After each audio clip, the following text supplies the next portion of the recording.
சென்னையில் பீகாரைச் சேர்ந்த குடும்பம் கொலை செய்யப்பட்ட விவகாரத்தில் உயிரிழந்த பெண் மற்றும் குழந்தையின் உடலை கொண்டு செல்ல சென்னை போலீசார் பீகார் என்ஜிஓ அமைப்புகளின் உதவியை நாடியுள்ளனர். இது தொடர்பான கூடுதல் விவரங்களை வழங்க இணைகிறார் எமது செய்தியாளர் சாலமன்.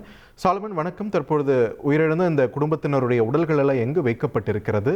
பீகாரில் எந்த பகுதிக்கு அவங்க உடல்களை கொண்டு செல்ல நடவடிக்கை எடுக்கப்பட்டு வருகிறது? விரிவான தகவல்களை பதிவு பண்ணுங்க.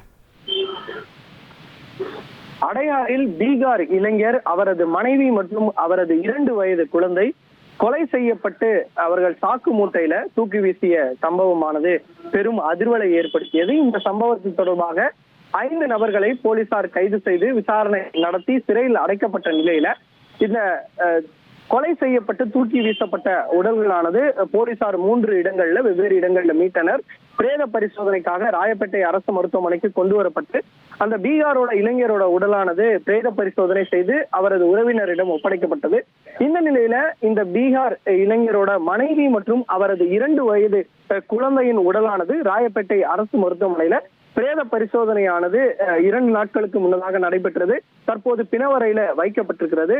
2 நாட்களாகியும் அவரது உறவினர், அதாவது அந்த பீகார் இளம்பெண்ணோட உறவினர் ஒருவர் இந்த உடலை வாங்குவதற்காக இங்க வந்திருக்கிறார்.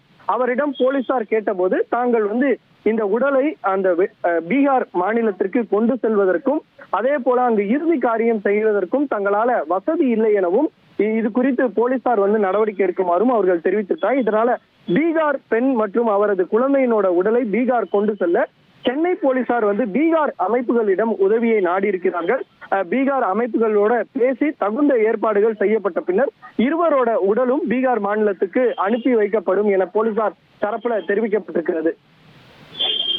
நன்றி சாலமன், உங்களுடைய விரிவான தகவல்களுக்கு. இனி செல்லும் இடமெல்லாம் செய்தி. தந்தை டிவியின் வாட்ஸ்அப் சேனலை ஃபாலோ பண்ணினா செல்ல இருக்கும் இடமெல்லாம் செய்தி. இதோ QR கோட் இப்பவே ஸ்கேன் பண்ணுங்க, ஃபாலோ பண்ணுங்க.